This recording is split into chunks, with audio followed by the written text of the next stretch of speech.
তো বন্ধুরা আমরা এখন চলে এসেছি মহাবলীপুরমের বড় লাইট হাউস রয়েছে আমার পিছনে, একদম পাহাড়ের উপরে আমরা চলে এসেছি। আর চারিদিকে যে দেখা পাচ্ছেন যে মহাবলীপুরমের যে শহর সেটা পুরো ভালোভাবে দেখা যাচ্ছে।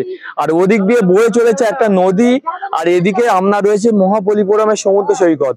আমরা ওখানে গিয়েছিলাম বন্ধুরা, ওখান থেকে আমরা একদম প্রথমে গেলাম সমুদ্র সৈকত, তারপর মন্দির দর্শন করলাম।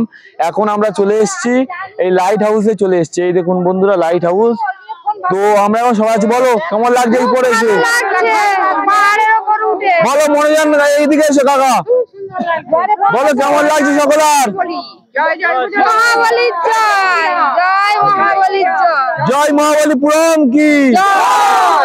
দেখুন বন্ধুরা আমরা কোথায় চলে এসেছি, এখানে আমরা কলকাতা থেকে চলে এসেছি এখন মহাবলীপুরমে, মানে ভাবতে পারছেন। তো বলো শ্রীরামকা কেমন লাগলো এখানে এসে, ভালো লাগছে তো? সমীরকা তুমি কিছু বলবে? তো বন্ধু সত্যি দেখুন বন্ধুরা কতটা উপরে আমরা চলে এসেছি, আর সবাই এখন এখানে আছে। আর এদিকে রয়েছে আপনার ঈশ্বরা মন্দির, আর এদিকে রয়েছে আপনার লাইট হাউস, আর ওদিকে একটা মন্দির রয়েছে, আর এদিকে রয়েছে আপনার মহাবলীপুরমের সমুদ্র সৈকত। তো সকলের ভালো লাগলো কি এত উপরে উঠে?